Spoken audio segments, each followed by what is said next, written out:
저보다 한 15년쯤 늦게 시작한 그 친구가 하나 있어요. 우리 후배인데요. 우리 그 후배 그림을 보고 진짜 제가 깜짝 놀랐어요. 예전에 그 그림의 창의성이 없다고 맨날 구박하고 뭐 그러니까 너는 회화과 가지 말고 디자인과를 가라 해가지고 그때 제가 뭔 말을 하는지도 모르고 진짜 실수를 한 건데 물론 그런 게 또 자양분이 될 수도 있었겠지만 그 친구는 이제 디자인과를 갔어요. 뭐 다행히 좋은 대학을 가서 그거를 위안으로 삼았는데 한동안 못 만나고 있다. 이제 제가 나이가 한참 들고 뭐 이 산전수전 공중전 다 겪고 난 다음에 그 친구가 그림 그리는 걸 우연히 봤어요. 깜짝 놀랐어요, 정말. 너무 훌륭해가지고. 그리고 예전 생각이 자꾸 나는 거예요. 아, 내가 좀 실수를 한 것 같다. 이렇게 가르치는 거는요, 오류가 상당히 많거든요. 왜 이런 이야기를 제가 서두에 꺼내냐면은 그 친구가 디자인을 했는데 디자인하는 친구들은 45세가 정년인 거 아시죠, 여러분들? 그 그림을 못 그리고 창의성이 없고 새로운 게 없어서 그런 게 아니에요. 그만큼 사회생활이나 그 분야를 담당하는 어떤 그 인력들이 나이가 점점 젊어지고 있고 좀 이 은행과 마찬가지로 또 딴 어떤 직업과 마찬가지로 45세 정도 되면은 어울리기를 싫어한다고요. 그거는 사회적인 통념이거든요. 그래서 이제 그런 일이 좀 있었는데 그 제가 그 친구 어릴 때 그리던 그 그림들이 생각나거든요. 뭐 고등학교 때야 뭐 잘 그리는 사람이 어디 있겠어요.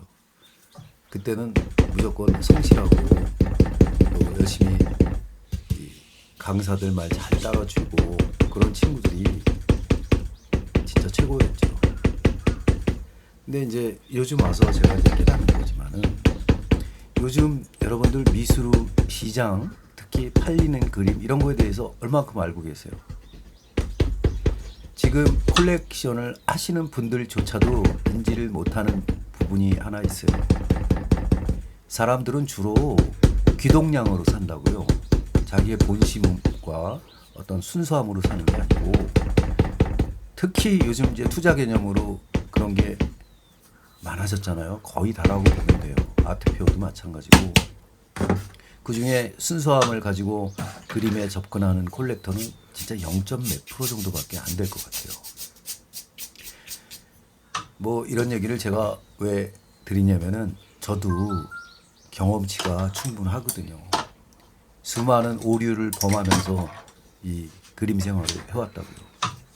처음에는 라이센스를 따기 위해서 너무 노력을 했고 그 다음에는 화랑 그 미술 시장에 뛰어들기 위해서 너무 많은 노력을 했고 그 다음에는 화랑 눈치를 보느라고 너무너무 고생을 했고 그러다가 나이는 나이대로 먹고 아 이게 내 길이 아닌 것 같다라고 생각이 들고 그런 걸 말로 표현하고 그림으로 그리는 순간 거의 쫓겨나다시피 하는 그런 상태가 돼 버린 거거든요.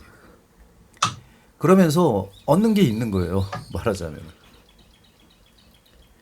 렘브란트가 29세 얼만큼 성공했는지 여러분들은 잘 아실 거예요. 그 일기가 너무 많으니까.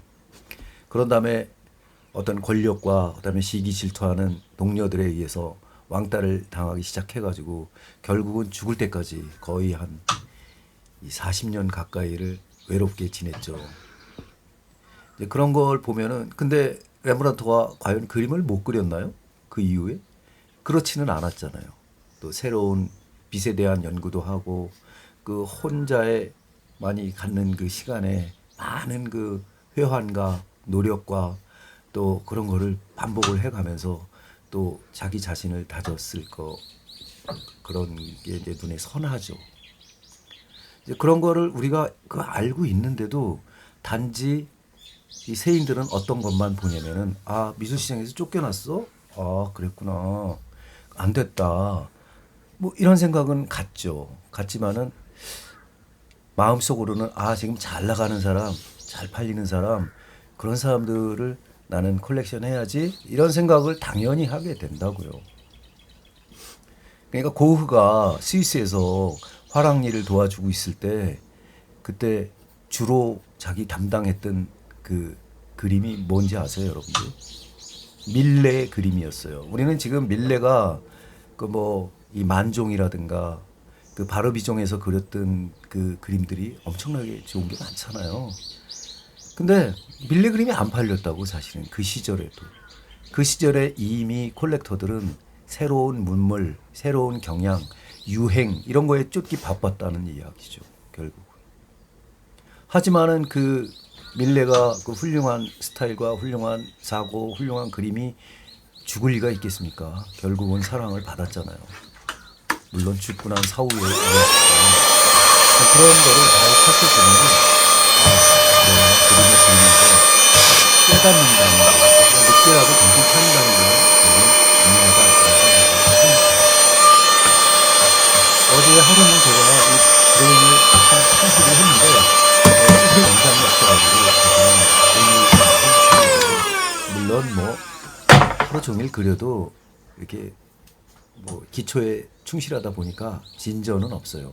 그냥 연필 드로잉으로 계속해서 만지고 했거든요.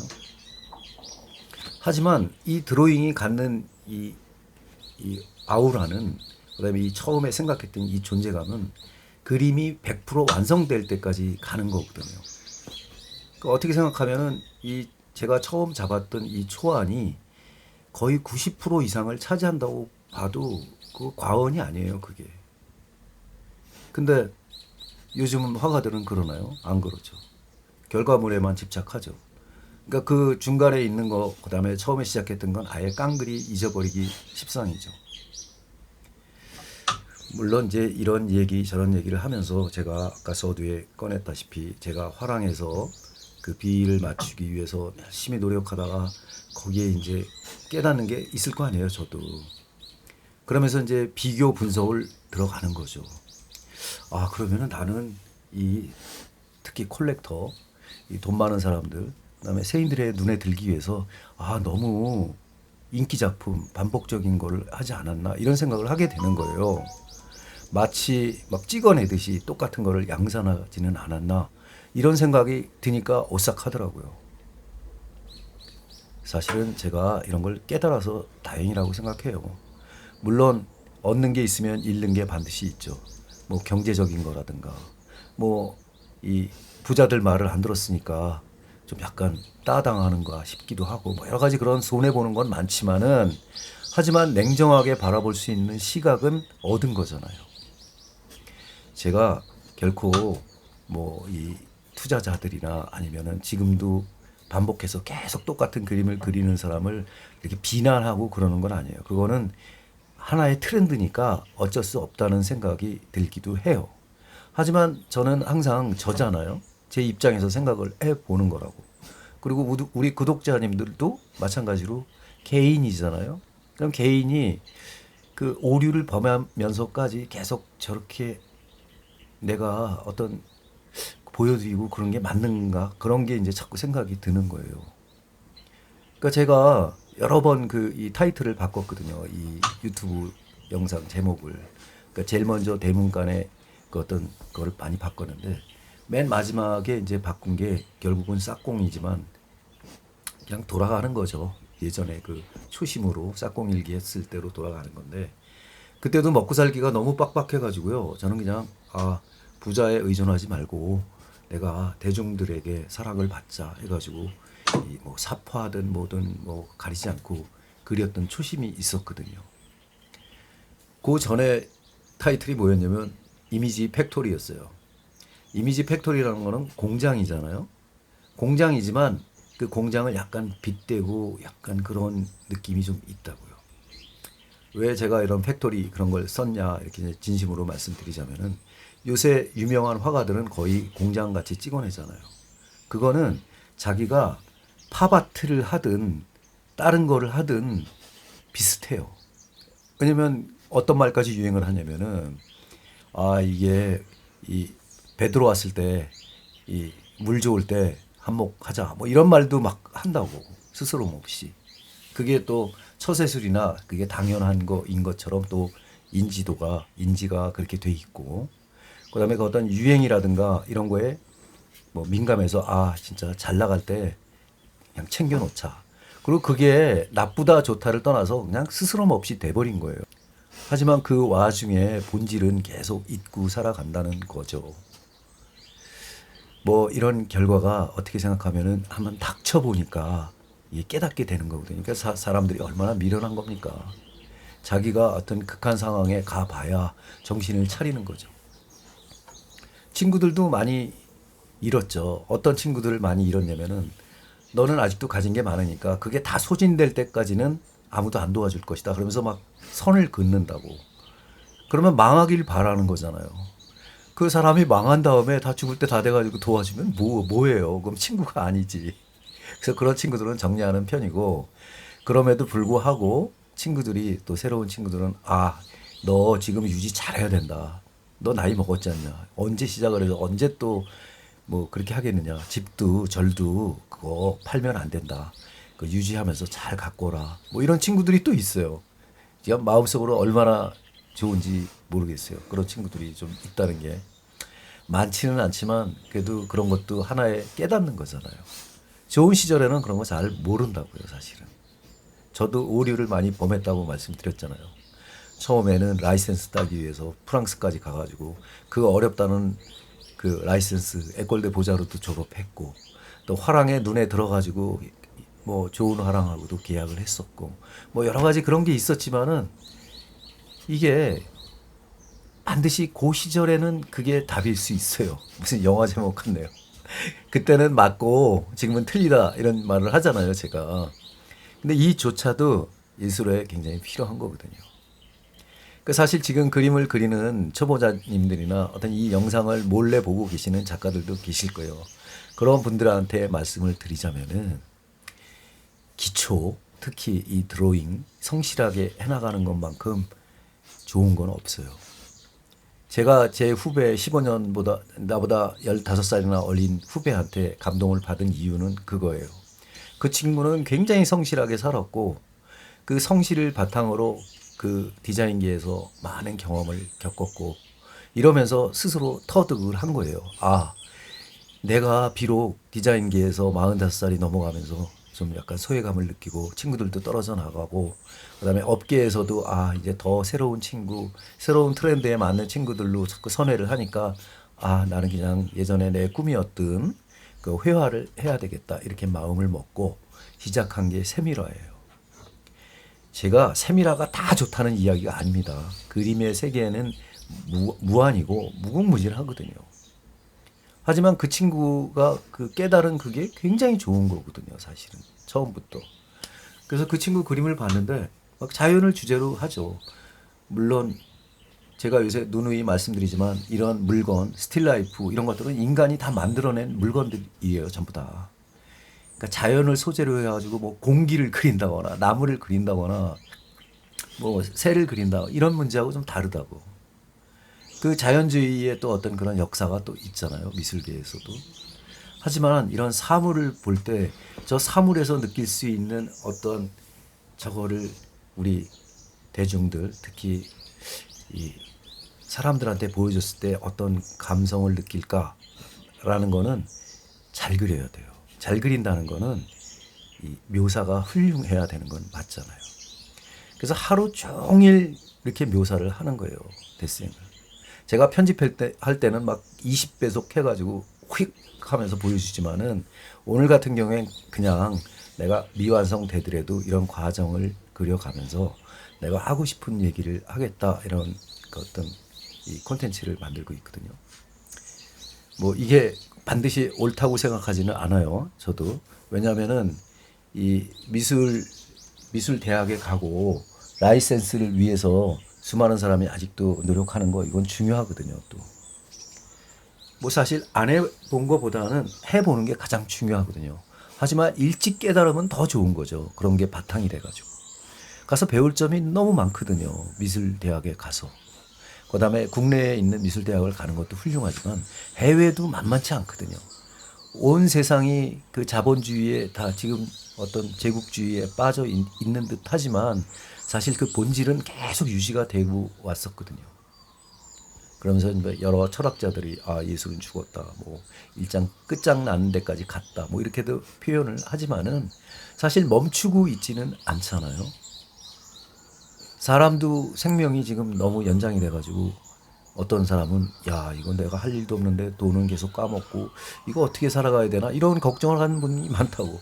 그래서 대부분이 노후 관리, 뭐 연금 이런 데 집중이 돼 있잖아요. 근데 그렇게 살면 참 의미 없는 게 또 되잖아요. 예전에는 이제 우리 나이에는 자식 등쳐먹지 말자, 아프지 말자 이런 거에 대부분의 어떤 원칙은 자식들한테 짐이 되지 말자 해가지고 너무 독립성을 강조하면서 살았다고. 하지만 반드시 그런 게 정해져 있는 삶은 굉장히 불행한 삶이죠. 그 아무리 돈이 많으면 뭐합니까? 결국은 다 거하는 거잖아요. 우리 재벌계에서도 가장 우리 입방아에 자주 오르는 분이 이건희 회장이잖아요. 그 나중에 이 많은 콜렉션들을 사회에 환원을 했지만 그것도 환원한 건 이건희 회장 자신이 환원한 게 아니죠. 그 후손들이나 그 주변의 문화재단이나 이런 데서 그냥 어쩔 수 없을 경우가 생겼을 때 또 그렇게 좋은 일을 하자 이런 좋은 마음으로 환원을 한 거잖아요. 그 환원품 중에는 제 그림도 있어요. 내가 20대 그림. 그때 훌륭한 화상을 만났다고 생각을 하거든요, 저는.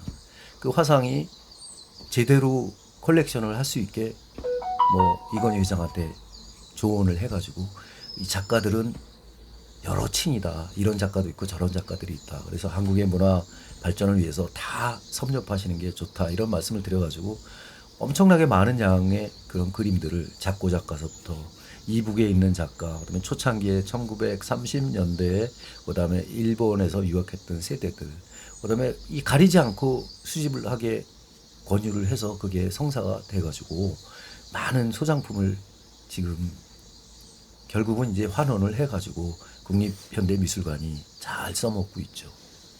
이거는 진짜 이 도네이션은 저렇게 해야 되는구나. 그리고 이 아낌없이 기증할 때는 본인이 해야 되는구나. 이런 걸 깨닫게 되는 거죠. 의미 있는 일이잖아요. 근데 자꾸 돈이 된다, 뭐가 된다 하니까 막 이 귀동냥으로 계속 지금 투자자들이 병원을 가보면은 막 온갖 모르는 그림, 유명한 그림들로 그냥 쫙 채워서 전시를 한다거나. 사실 우리 환자들이 그게 감동이 있을까요? 저거 비싼 그림인가 봐.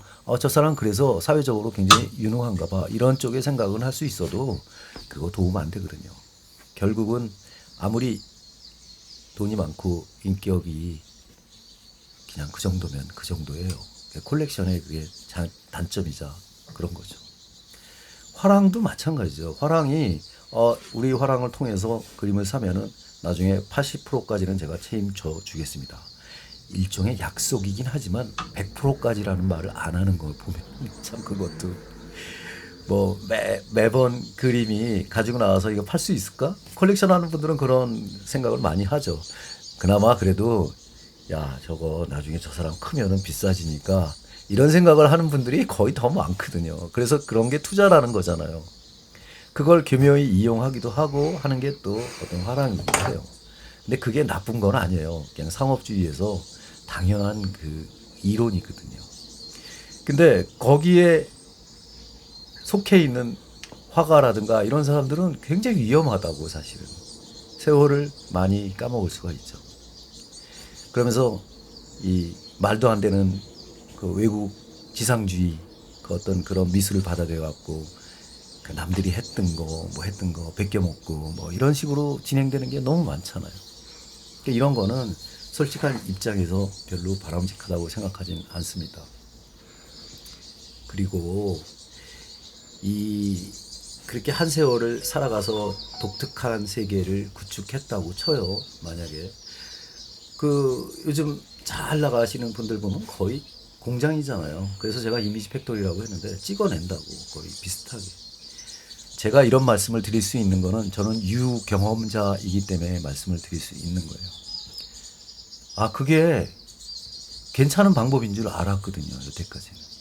하지만은 많은 것을 잃고 있었구나 이런 걸 또 깨닫는 거예요. 지금 이제 와가지고.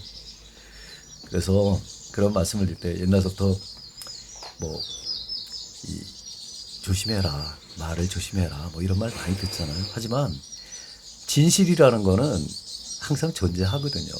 근데 그거조차도 생각 안 하고 나를 속인다? 이런 거는 또 용납할 수가 없죠. 그래서 저는 이 새로 시작하는 어떤 이 그림, 그 다음에 이 말년에 다시 이렇게 뭔가 해보겠다 하시는 이런 분들을 위해 가지고 진짜 최선의 선택은 무엇인가에 대해 가지고 제가 계속 말씀을 드리는 거예요. 유경험자로서 말씀을 드리는 거예요. 그래서 이제 뭐 앞으로 살 날이 20년 남았다, 30년 남았다. 나 이제 반평생 100살까지니까 50대인데 50년이나 남았다. 이런 분들한테 제가 확실하게 말씀드릴 수 있는 거는 시장에, 사회에 의지하지 말아라. 이런 생각이에요. 사실은. 가장 기본적인 거는 성실성이에요. 묘사력이고. 그 묘사력이 내가 못 배워서 없다? 이런 생각하시면 안 돼요. 오랜 시간을 투자해갖고 꼼꼼하게 그리면은요, 어느 미술품보다 훌륭한 거거든요. 제 딸이 있어요. 우리 딸은 내가 미대 보내기 싫어가지고 건축과를 가는 게 좋을 수도 있다 이렇게 했는데 진짜 건축과를 가버렸어요. 근데 거기도 미술이 굉장히 필요하기 때문에 홍대 건축과를 갔는데 우리 아들은 누나 또 따라쟁이라 그냥 또 누나 따라가지고 또 건축과를 거기를 갔어요. 아유 목이 잠긴다 또. 하지만은 결과적으로 그 우리 딸과 아들은 지금 아무것도 안 해요. 건축 쪽으로는. 한 명은 투자 신탁회사를 갖고 뭐 14번 떨어져가지고 14번만 이건 집안 얘기지만 참 아무리 내 자식이라도 이 7.8기는 봤어도 예전에 의경 들어갈 때 7.8기로 들어갔거든요. 근데 난 신탁은행도 그 14번째 들어가는 거 보고 1년 만에 14번을 봤다는 거에 대해서 깜짝 놀랐어요. 야, 대단하다.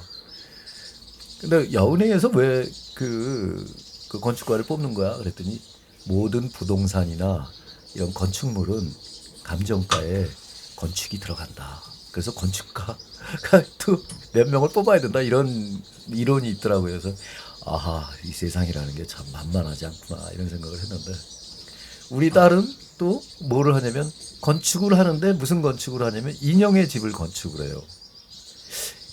그것도 건축이냐? 건축이래. 왜냐면은 사람들한테 꿈을 주기 때문에. 이 집이라는 거는 먹고 사는 거를 벗어나기 순간서부터 하나의 꿈이다. 그 말을 듣고 깜짝 놀랐어요. 야, 학교를 잘 보냈나 보다. 뭐 이런 생각도 했는데 요즘은 또 이제 그걸 하다 보니까 그림이 많이 필요한가 봐요. 그래서 뭐 어반 스케치도 필요하고 뭐도 필요하고 뭐 그러니까 그것도 이해가 되더라고요. 그래서 처음에 제가 이 유튜브 영상을 만들기 시작한 게 우리 딸하고 우리 집사람 때문에 만들기 시작했거든요. 내가 수치화 그리는 방법을 해놓으면은 나중에 필요할 때마다 이거 볼 수 있지 않을까 이렇게 시작을 했는데 제가 여기에 이제 빠져버린 거죠. 이 유튜브 영상에. 너무 재밌는 거야 하다 보니까. 그리고 실수하는 분들에게 어떤 약간 조금 조언을 해줄 수 있으면 좋겠다. 또 이런 욕심이 또 앞서게 되고 이러다 보니까 이런 영상을 만들게 된 거예요. 그러다 보니까 제 자신이 조금 좀 조심하고 더 좋은 쪽으로 가야 되는 어떤 그런 영향을 많이 받더라고요. 저로서는 엄청난 행운이죠. 사실 알고 보면. 잠시 목 잠기니까 물 한 잔 먹고 할게요. 오늘 드리는 말씀도 좀 두서는 없기는 했지만 결론을 내릴게요. 우리 후배를 보고 제가 깜짝 놀란 이유와 또 우리 딸내미를 보고 놀란 이유가 뭐냐면은 일단은 성실함이 바탕이 된 거예요. 이 스케치를 했는데 우리 딸 같은 경우에는 처음 그 제목이 은어를 그렸어요. 처음엔 물고기. 아빠가 은어 낚시를 자주 가니까 예전에 우리 식구들 지리산 가면 막 한 달씩 있고 그랬거든요. 그래서 은어하고 벌을 그렸어요. 근데 제가 그림을 안 시켰기 때문에 법이 없는 거죠. 그냥 성실 하나 가지고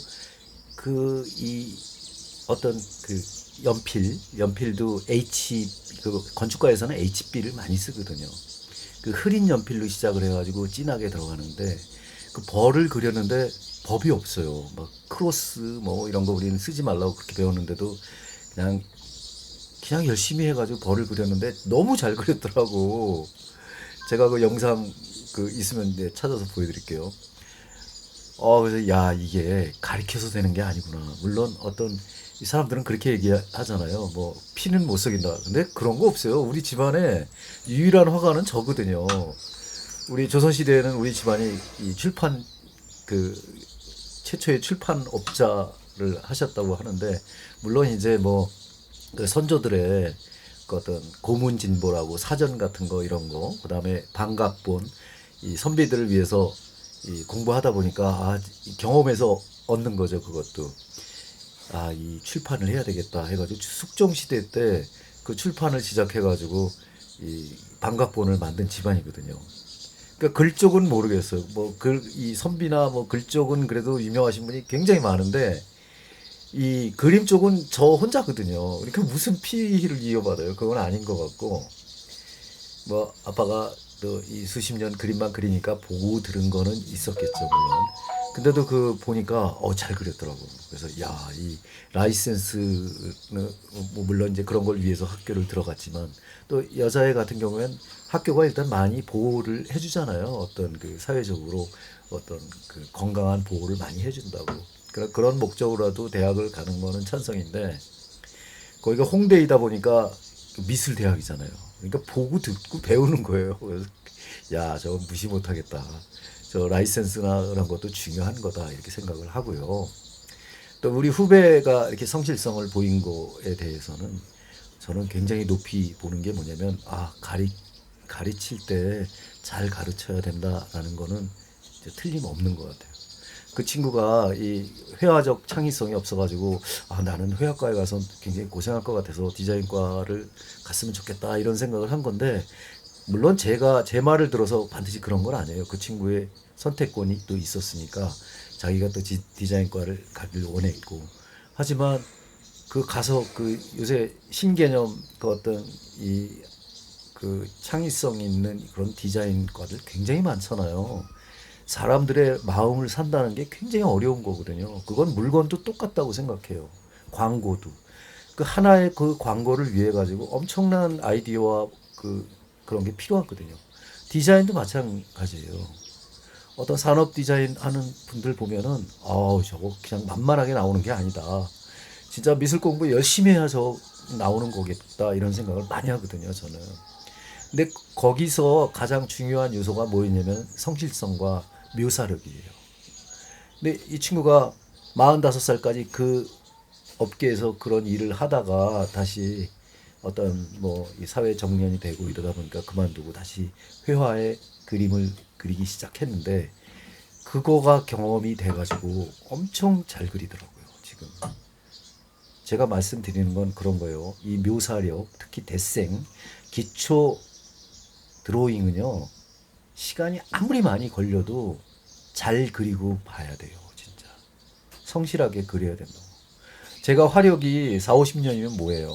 처음에 이 드로잉 성실하게 하지 않으면 나중에 고생을 진짜 요즘 MZ세대들 말대로 개고생을 한다니까.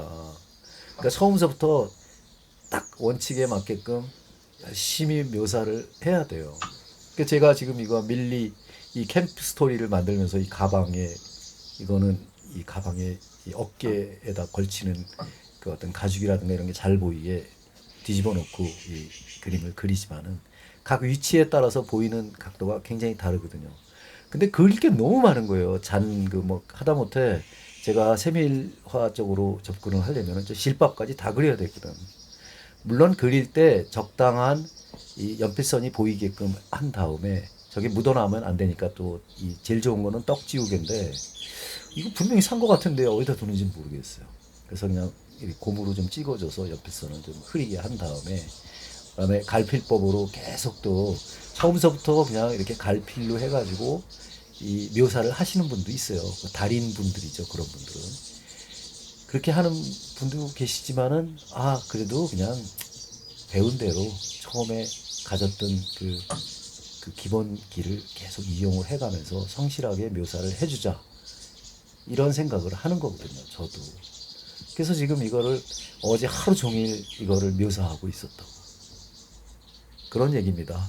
오늘 30분이 넘었으니까 여기서 마치고 오늘 또 부지런히 이거 채색한 다음에 2편은 다시 찍도록 하겠습니다. 감사합니다.